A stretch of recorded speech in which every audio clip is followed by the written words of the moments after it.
She feared his judgment, until the Apache said, "I never asked for that." Eliza had always believed that life had a way of guiding people to the places they were meant to be. After years of feeling trapped in a noisy city, surrounded by endless traffic and faces she barely recognized, she finally decided it was time for a change.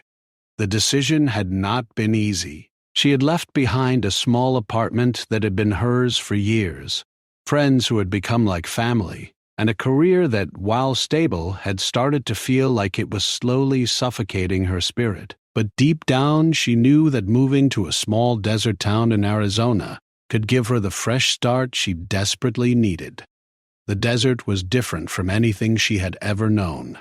Wide stretches of sand, red rocks glowing under the afternoon sun, and a sky so big it felt like it could hold all her fears and dreams at once. At first, the vast openness frightened her. She was used to crowded streets, the constant hum of cars, and the ceaseless chatter of city life. Here, in the silence between the wind and the distant mountains, she felt small, almost invisible. Yet, that very feeling also brought her a strange sense of peace. She could breathe here, think clearly, and maybe, just maybe, find a way to heal the doubts that had followed her for years. Her new job as a high school teacher excited her.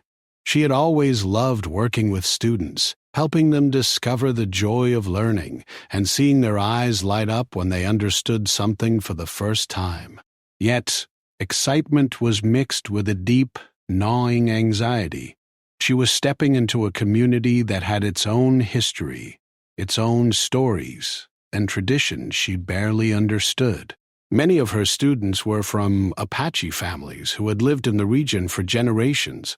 They carried with them knowledge of their land, culture, and ancestors that went back centuries. Eliza felt like an outsider looking in, afraid that her ignorance would make her appear careless or disrespectful. On her very first day at the school, she noticed the difference immediately. The students were polite, yes, but there was a quiet strength in them, a way of standing tall without needing to be loud. She recognized it in the way they greeted each other, the way they spoke, and even in the silence they held. Among them was a boy named Daniel, who seemed different from the others in a subtle, unspoken way. He was not the type to call attention to himself, yet there was something about the way he observed the world that made it impossible not to notice him. His eyes were always alert, watching, understanding, and perhaps judging. Eliza immediately felt a twinge of fear. She was convinced that he would notice every small mistake she made, every misunderstanding about his culture or the history of his people. Eliza tried to remind herself that these fears were her own. She told herself that she was overthinking, that she needed to relax and treat her students like anyone else. But the more she tried to act naturally, the more conscious she became of her every word, every gesture, and every glance. She caught herself rehearsing sentences in her head before saying them in class, wondering if she was using the correct terms, if she sounded too formal, or if she was overstepping invisible boundaries. Her classroom was small but welcoming. Posters of historical figures, maps of the United States, and bookshelves lined the walls.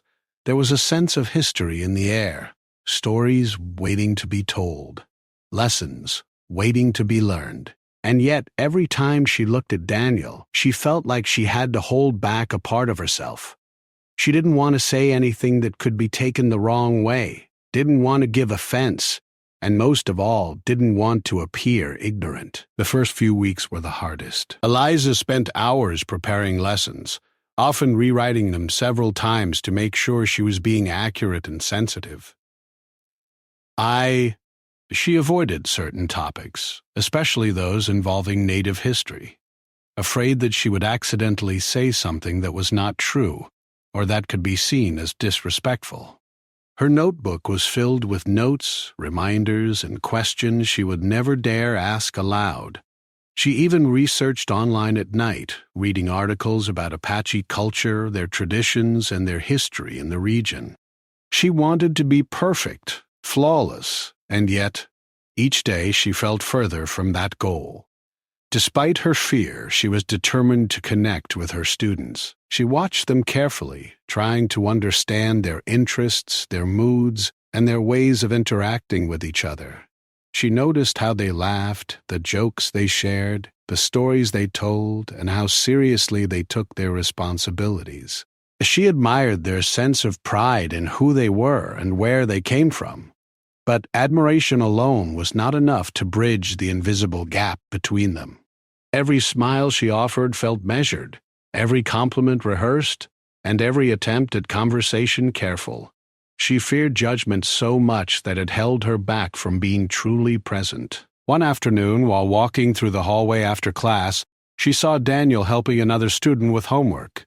His posture was relaxed, patient, yet attentive. He wasn't speaking loudly or commanding attention. He was simply there, offering guidance with quiet confidence. Eliza felt a pang of envy. She wished she could feel that certain in herself, that comfortable in her role. Instead, she felt like a visitor in a world that was not hers, and every word she spoke seemed like it could shatter the fragile trust she hoped to build. Even at lunch, when she tried to sit and chat with a few students, her anxiety followed her. She wanted to ask questions about their lives, their families, and their traditions, but the words seemed to stick in her throat. She feared that asking the wrong thing could be seen as intrusive, or worse, disrespectful. So, she smiled, nodded, and listened quietly, hoping that her silence would be interpreted as interest, not ignorance. Back in her small apartment each evening, she replayed the day in her mind. Every interaction was dissected, every glance analyzed. She wondered if Daniel had noticed her nervousness, if he had seen through her careful facade. She feared that he, more than anyone, could sense her uncertainty, and that he would silently judge her for it. Her thoughts became a whirlwind of doubts. Did she seem foolish? Did she appear ignorant? Was she unintentionally offending someone she cared about? Eliza knew she was building mountains out of molehills, but she couldn't stop herself. Her past had trained her to expect judgment. In every new situation, she anticipated criticism, imagined disappointment, and prepared herself for rejection. Here in this new town, among these students with their deep roots and strong sense of identity, that fear was magnified. She was convinced that her every misstep, no matter how small, would be noticed and remembered. Yet, amid the fear, there was also hope. She could see glimpses of connection, small moments when a student smiled at her, or when a lesson seemed to click in a student's mind. These brief sparks reminded her why she had chosen teaching in the first place. She wanted to make a difference, to inspire learning, and perhaps to find a place where she belonged. She just didn't know how to get past the wall her own fear had built. And so, day by day, Eliza continued, treading carefully through the classroom, watching Daniel and her other students, learning not just the curriculum but also the rhythm of their world. She hoped that one day her fear of judgment would no longer dominate her actions. She dreamed of a moment when she could speak freely, ask questions without hesitation, and connect with her students as a teacher who was trusted, not scrutinized. Little did she know, the turning point was already approaching. Daniel, the quiet student with observant eyes, was about to show her that the weight she carried was far heavier than reality. He would demonstrate, in his own calm, patient way, that respect and understanding were not measured by perfection, but by sincerity and openness. But for now, Eliza remained caught in her own mind, walking the line between admiration and fear, unsure of how to bridge the gap between herself and a world she longed to be part of. Every evening, as the desert sun sank behind the mountains and the sky turned deep orange, she would sit by her window, notebook in hand, writing observations, questions, and worries. She noted the students' interactions, the way teachers and students communicated, and every small moment that could offer insight into the culture she so wanted to respect. Her pen scratched tirelessly across the page, a record of both hope and anxiety. In her heart she knew the truth. Fear had become a shadow she could not ignore. Yet she also knew that learning, growing, and connecting required risks she had not yet allowed herself to take. And so, as the cool desert night settled in, she made a silent promise to herself. She would try, even if imperfectly. She would speak, even if unsure. And perhaps, slowly, she would find a way to belong in this place, not as a visitor, but as someone who was trusted, understood, and accepted.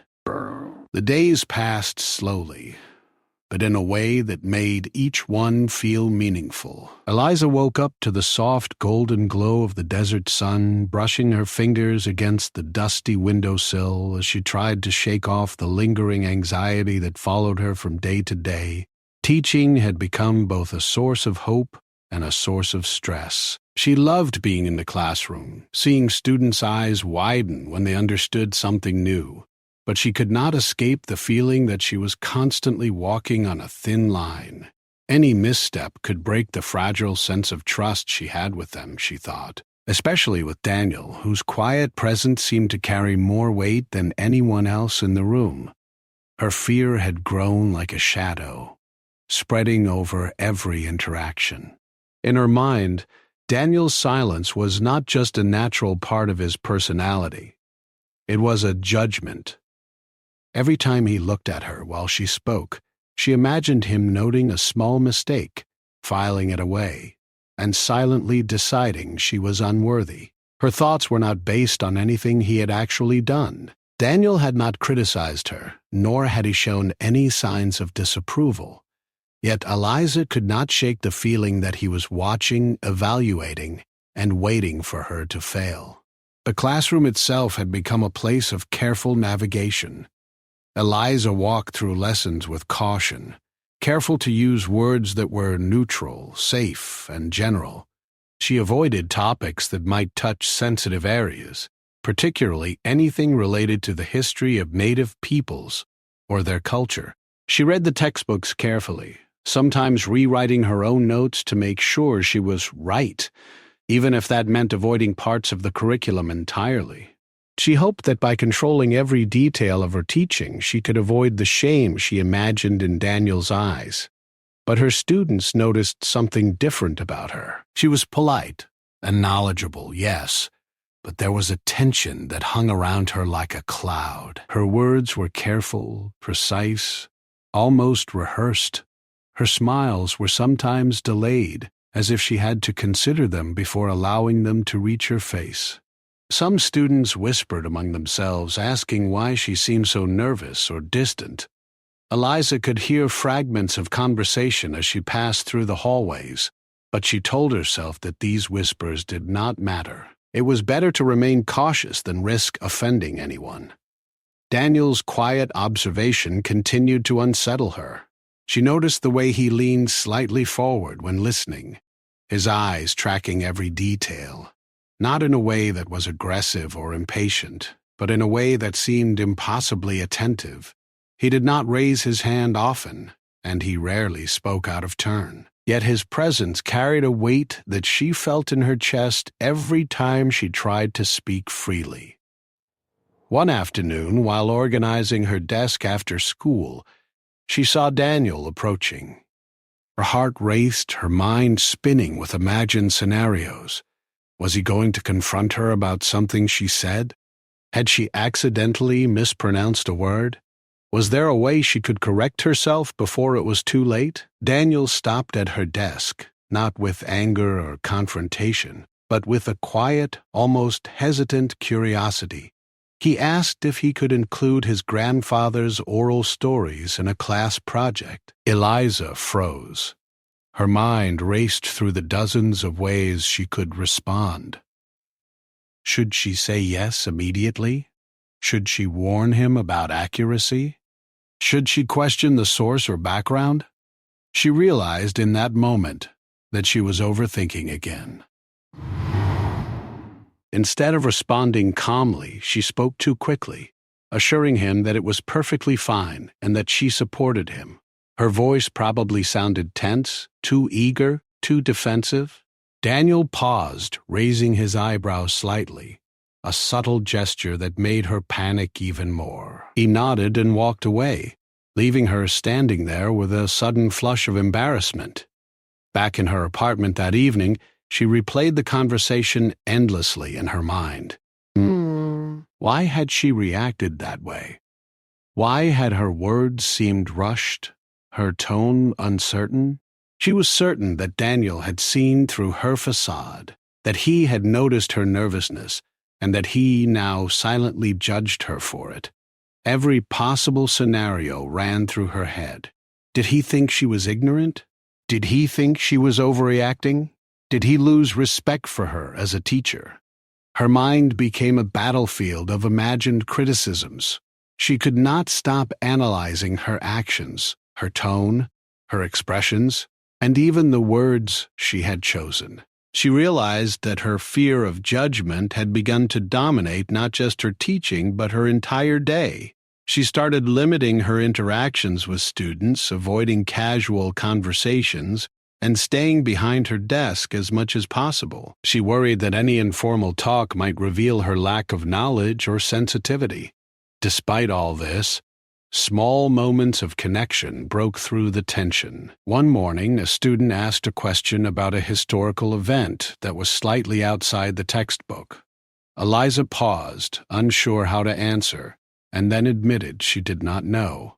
To her surprise, the students smiled and explained the answer themselves. Eliza felt a spark of relief and gratitude, realizing that not knowing everything did not make her a failure. Yet, when she saw Daniel quietly observing from the back of the room, she immediately felt the old fear return. She wondered if he noticed her uncertainty and if he thought less of her for it. Her anxiety was not limited to the classroom. Even in the teacher's lounge, she felt out of place. Other teachers discussed their weekend plans, local events, and community traditions, sometimes mentioning students' families or personal stories. Eliza would nod politely, but she rarely contributed. She was afraid that any comment she made about the community, no matter how well-intentioned, might be misunderstood. Every word had to be measured, every reaction carefully considered.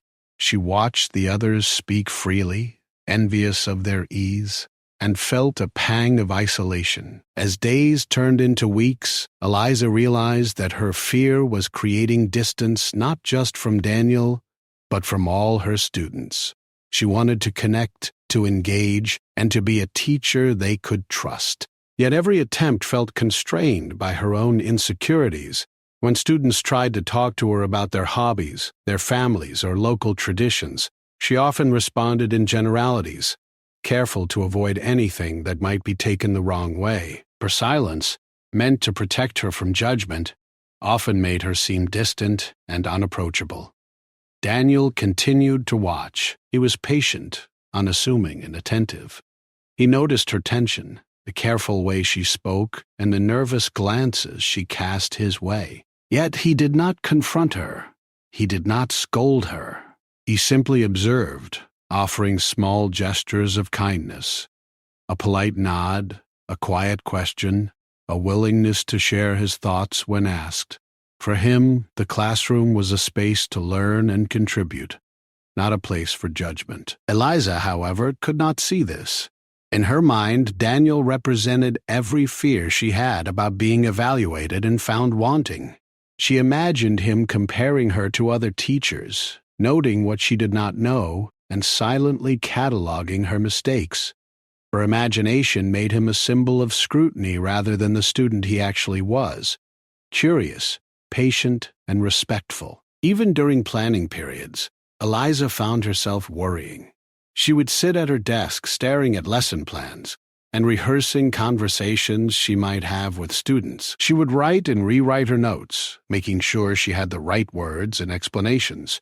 She even researched local history, oral traditions, and cultural practices late into the night, determined to prepare herself fully. Still, she felt that no amount of preparation could erase the judgment she feared. Her nights were restless. She would lie in bed listening to the wind whistle through the desert, imagining Daniel's gaze on her, imagining his silent critique. She wondered if she would ever feel comfortable in the classroom, if she could ever speak freely without worrying about offending anyone. Her desire to connect with her students was strong, but her fear was stronger, holding her back like an invisible chain. And yet, amidst all the anxiety, there were moments that reminded her why she had come here. Sometimes a student would smile at her unexpectedly. Sometimes a lesson would go well, with students engaging and asking questions. Sometimes she caught Daniel quietly helping another student, offering guidance without fanfare, and she felt a flicker of admiration. These small moments were like sparks in the darkness, reminding her that connection was possible, even if she had to take it slowly. Eliza realized that the fear she carried was not about the students themselves, but about herself. It was about the pressure she placed on herself to be perfect, to know everything and to never make a mistake.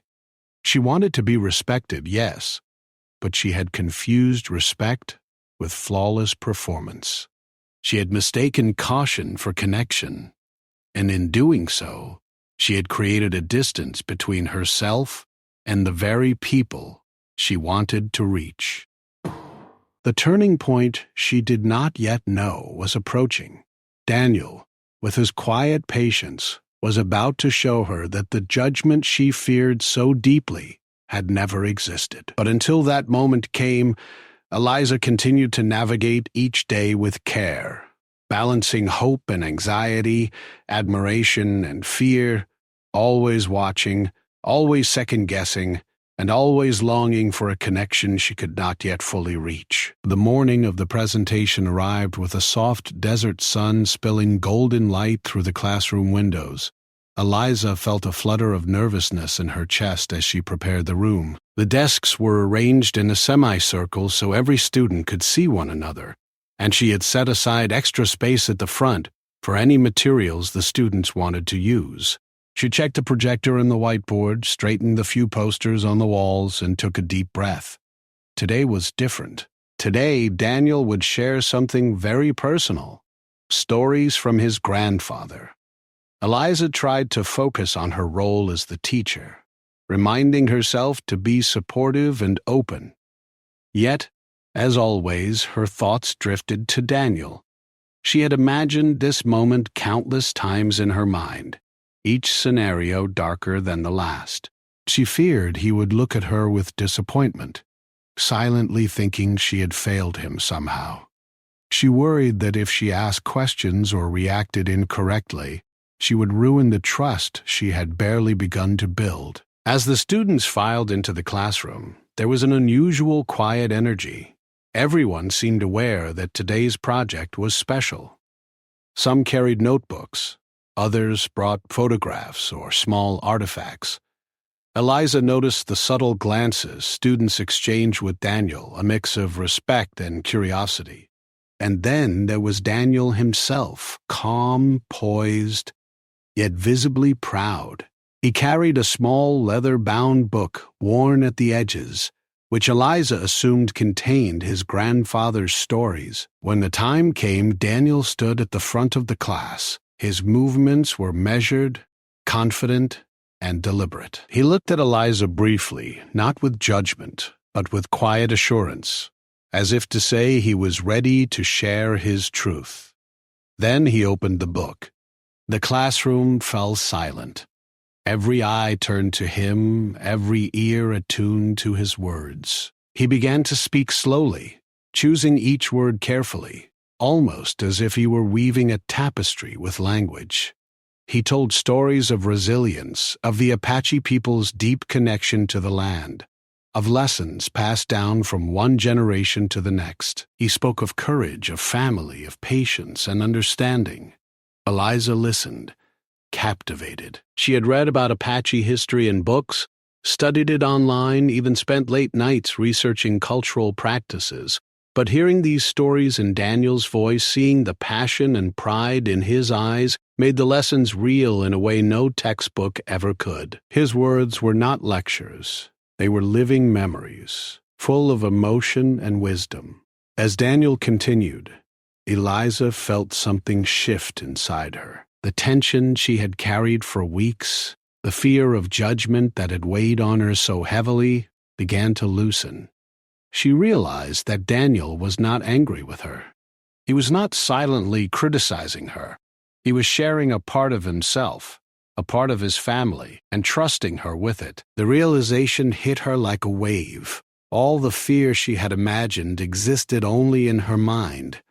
She had been building walls that were unnecessary. Halfway through the presentation, Daniel paused and looked around the classroom. His gaze landed on Eliza for a moment, but it was not a gaze of accusation or judgment. It was a gaze of patience, of understanding, of invitation. Eliza felt her chest tighten, not with fear, but with a growing awareness that she had misinterpreted his silence all along. She wanted to respond, to say something, but she held back, afraid of disrupting the moment. The stories continued. Daniel spoke of his grandfather teaching him the importance of listening, of observing before acting, of understanding the land and people around him. He spoke of challenges faced by his ancestors, the hardships endured, and the quiet strength that carried them through difficult times. The students listened intently, some nodding, others whispering questions to one another, but all attentive. Eliza could see the pride and admiration in their eyes for Daniel and his willingness to share these personal stories. When Daniel finished, there was a brief moment of silence. The weight of the stories hung in the room, filling the air like the warm desert sunlight. And then, slowly, the class began to applaud. Not loudly, not as a formality, but with genuine respect. Eliza joined in, her hands clapping softly, feeling an unexpected wave of emotion. She realized that the moment was not about her performance as a teacher, but about the students, the culture, and the connection being formed. After class, as the students packed their things and whispered among themselves, Daniel approached Eliza. Her heart thudded in her chest.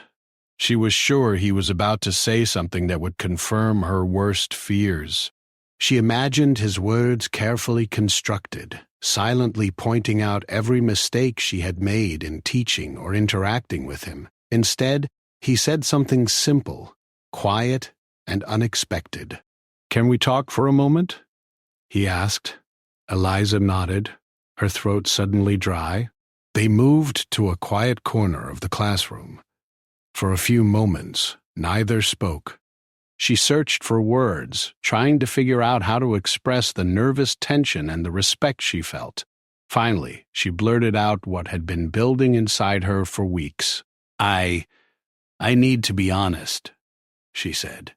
"I've been afraid of saying the wrong thing, afraid of misunderstanding, afraid that you would think I don't care about your culture or your stories. I've been so nervous that I didn't know how to connect with you the way I wanted to." Daniel listened carefully, his expression calm and attentive. When she finished, he spoke, his voice gentle and steady. "I never asked for that." Eliza froze. She blinked, uncertain if she had heard him correctly. "I never asked you to be perfect," he continued. "I don't expect you to know everything or to say everything exactly right. I don't judge you for what you don't know. I just want you to teach us. If you don't understand something, it's okay to ask. If you make a mistake, it's okay. We can learn together." Eliza felt a wave of relief and disbelief wash over her. For weeks, she had carried the weight of imagined judgment, building walls between herself and her students. She had convinced herself that Daniel's quiet observation was criticism. She had imagined anger and disappointment that did not exist. And in this moment, she realized that all her fear had been unnecessary. Tears prickled her eyes, not from sadness, but from a profound sense of release. She laughed softly, a sound that surprised her, because it was filled with relief and joy. For the first time in weeks, she felt free. Free to be herself. Free to teach openly, without fear. Free to connect with Daniel and the other students in a way that was genuine and unguarded. Daniel smiled faintly, as if he had expected her reaction. "We just want to learn," he said simply. "We want to share what we know, and we want to understand. You don't have to carry the weight of judgment for us. That's your own burden, not ours." Eliza nodded, feeling warmth spread through her chest. She had learned a powerful lesson, that fear often comes not from others, but from within. She had let her imagination create obstacles that did not exist, assuming judgment where there was only patience, care, and openness. She realized that connection, trust, and understanding were built not on perfection, but on honesty, willingness to learn, and mutual respect. For the rest of the day, her interactions with the students changed subtly but profoundly. She smiled more freely, asked questions openly, and welcomed participation without hesitation. She noticed how students responded differently when she spoke without fear. They were more relaxed, more engaged, more willing to share. Daniel, in particular, seemed to notice the shift. His calm, quiet presence no longer felt intimidating. Instead, it felt like an invitation to connect, to collaborate, and to grow together. That evening, as Eliza walked home through the quiet desert streets, the sky painted in shades of orange and pink, she felt a sense of peace she had not known in a long time. The desert, once vast and intimidating, now felt like a place where growth was possible. She understood that the walls she had built around herself had not protected her. They had isolated her. And in letting go of imagined judgment, she had opened the door to connection, understanding, and genuine respect. For weeks she had worried that Daniel's quiet observation carried criticism, but now she saw the truth. It carried patience, understanding, and an unspoken invitation to be human, to learn, to grow, and to connect without fear. She realized that teaching was not about being perfect or having all the answers. It was about guiding, listening, and creating a space where learning could happen naturally for both the students and herself. And in that moment, Eliza made a silent promise. She would carry this lesson with her always. She would remember that fear of judgment often exists only in one's own mind, and that genuine connection comes from honesty, patience, and openness. She would teach not with anxiety, but with curiosity. She would listen not with apprehension, but with presence. And above all, she would remember that even quiet observation, like Daniel's, could be an invitation rather than a critique, a chance to grow rather than a test to pass. After that pivotal day, Eliza noticed a change inside herself that she could not ignore. For weeks, she had carried a heavy weight, the imagined judgment from Daniel, from the students, even from the community itself. Every word she spoke, every gesture she made had been filtered through fear. But now, with Daniel's gentle words still echoing in her mind, she felt lighter, freer, and more certain of her place in the classroom and in the town. She realized that respect did not require perfection. It required sincerity, presence, and a willingness to learn. And for the first time, she felt ready to embrace that truth. The next day at school, she walked into the classroom with a quiet confidence she had never felt before. The students were already there, chatting softly, and Daniel sat near the back as calm as ever, his leather-bound book tucked neatly under his arm. Eliza smiled at him genuinely, without hesitation. and noticed for the first time how naturally he returned her smile. That simple exchange felt like a bridge being built, a silent understanding passing between them. She began to approach lessons differently. Where she had once avoided complex topics for fear of saying the wrong thing, she now welcomed discussion openly. When they studied American history, she included the perspectives of Native communities and encouraged students to share their insights. She admitted when she didn't know something and invited students to teach her what they knew. This honesty, far from being a weakness, became a strength. Students responded with enthusiasm, respect, and trust. Daniel, in particular, seemed to flourish under this new approach. He contributed more actively, offering stories, insights, and thoughtful questions. Eliza noticed that he no longer seemed reserved or cautious.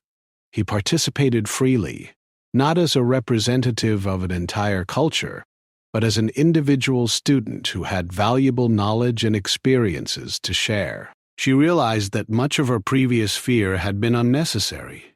Daniel had never judged her, and now he no longer felt intimidating. The classroom atmosphere changed gradually. Students began to feel more comfortable expressing themselves, asking questions, and sharing ideas. Eliza encouraged group discussions, creative projects, and collaborative learning. She allowed students to explore their personal experiences and cultural heritage, weaving their contributions into lessons in meaningful ways. The learning environment became dynamic, lively, and full of mutual respect. One afternoon, Daniel approached Eliza after class. He held a small bundle of papers in his hand, tied neatly with string. "I thought you might like to see some of the stories my grandfather wrote down," he said quietly. Eliza's heart swelled with gratitude. She realized that he trusted her now, that he no longer saw her as someone to impress or fear, but as a teacher who valued and respected him. She took the papers carefully, thanking him sincerely. It was a simple exchange, yet it symbolized a significant shift in their relationship, a shift built on trust, understanding, and openness. Eliza's own confidence grew as she continued to engage with her students. She stopped overthinking her every word and action, focusing instead on connection and presence. She listened more, spoke less, and allowed the classroom to become a space for dialogue rather than performance. She realized that teaching was not about controlling every detail or avoiding mistakes. It was about facilitating growth, curiosity, and learning for everyone involved, herself included. Outside the classroom, her perspective on the town and its people began to change as well. She started attending community events, initially with hesitation, but gradually with genuine interest. She listened to local stories, observed traditional practices, and engaged in conversations with families. The more she immersed herself, the more she felt a sense of belonging. She discovered that the community valued sincerity, respect, and willingness to learn far more than perfection or knowledge of every detail. One evening, the school announced a cultural event celebrating the heritage of the local Apache community. Families, students, and teachers gathered in the open courtyard, decorated with vibrant banners and colorful lights. There was music, dancing, storytelling, and traditional food. Eliza watched in awe as students shared performances they had been preparing for weeks. She felt a profound sense of gratitude for being invited into this celebration, for being part of a community that embraced her presence without judgment. Daniel approached her again during the event, this time with a small smile and a gentle nod. "I'm glad you came," he said. Eliza smiled back, realizing that this simple acknowledgement held more meaning than she could express. It symbolized acceptance, trust, and mutual respect. She had feared judgment for so long, yet here she was, welcomed and appreciated, not for perfection, but for her willingness to engage and learn. As the night continued, Eliza reflected on her journey. She remembered the early weeks, when every interaction had felt like a test, every glance a potential critique. She recalled the anxiety that had kept her distant, the self-imposed walls she had built, and the imagined judgment that had haunted her every thought. And now she realized how unnecessary all that fear had been. The turning point had not come from external correction or confrontation, but from understanding, patience, and a simple reminder that no one expected her to be perfect. Her relationship with Daniel became a symbol of this transformation. He had shown her that trust could be built not through flawless performance, but through honesty, openness, and willingness to engage. Through him, she learned that connection was not something to fear, but something to nurture. And through this experience, she began to see the same potential for connection with all her students, with the community, and with herself. Over the following months, the classroom became a space of mutual growth. Students shared stories, asked questions, and explored new ideas without hesitation. Eliza listened attentively, responded with curiosity, and guided discussions with gentle encouragement. She noticed that when she embraced vulnerability, students responded with respect and engagement. When she admitted she did not have all the answers, students felt empowered to contribute their knowledge. The fear that had once dominated her mind was replaced by confidence, trust, and a genuine sense of connection. Outside of school, Eliza continued to engage with the community. She attended workshops, cultural events, and social gatherings, learning more about traditions, history, and personal stories. She no longer felt like an outsider watching from the edges.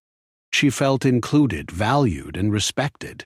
She discovered that the people she had once feared would judge her were instead welcoming, patient, and understanding. One day, Daniel approached her with a question about a history project. Instead of tensing, Eliza smiled warmly. She guided him through the project, asking for his input and ideas and encouraging him to take the lead where appropriate. He listened carefully, shared his thoughts confidently, and collaborated with her in a way that felt natural and effortless. The dynamic between teacher and student had shifted from apprehension and fear to mutual respect and partnership. Eliza realized that the lesson she had learned from Daniel extended far beyond the classroom. She understood that fear of judgment often exists only in one's own mind. People are rarely as critical as we imagine. Respect, trust, and connection are built not on perfection, but on sincerity, openness, and willingness to grow together. She carried this lesson into every interaction, approaching conversations with curiosity rather than fear, listening more than speaking, and embracing opportunities for understanding rather than worrying about mistakes. As the school year progressed, Eliza noticed a change in herself that she could feel in her bones. She was no longer constantly anxious, second-guessing her every word. She spoke freely in the classroom, engaged with students authentically, and participated in community events with ease. The desert, once intimidating and vast, now felt like a place where she belonged. She had discovered that connection, understanding, and respect were not destinations to be reached, but journeys to be lived. By the end of the year, Eliza had not only grown as a teacher, but also as a person. She had learned to trust herself, to embrace vulnerability, and to release the weight of imagined judgment. She had formed genuine connections with her students, with Daniel in particular, and with the wider community. She realized that teaching, learning, and growing were intertwined experiences, and that fear could only be overcome through courage, openness, and understanding. The story concluded with Eliza attending another community gathering, this time feeling fully at ease. She stood among families, listening to stories, watching children play, and feeling the warmth of acceptance all around her. Daniel was nearby, smiling quietly, sharing a story with another student. Eliza smiled too, reflecting on the journey that had brought her to this moment. She had feared judgment, imagined criticism, and carried unnecessary weight for too long. Yet through patience, honesty, and the gentle guidance of a quiet, observant student, She had discovered freedom, connection, and understanding. And in the quiet desert night, under a sky filled with stars, Eliza realized the truth she had longed to understand. The loudest judgments are often those we create ourselves. Once we release them, we can finally listen, learn, and connect with the world with openness, courage, and trust.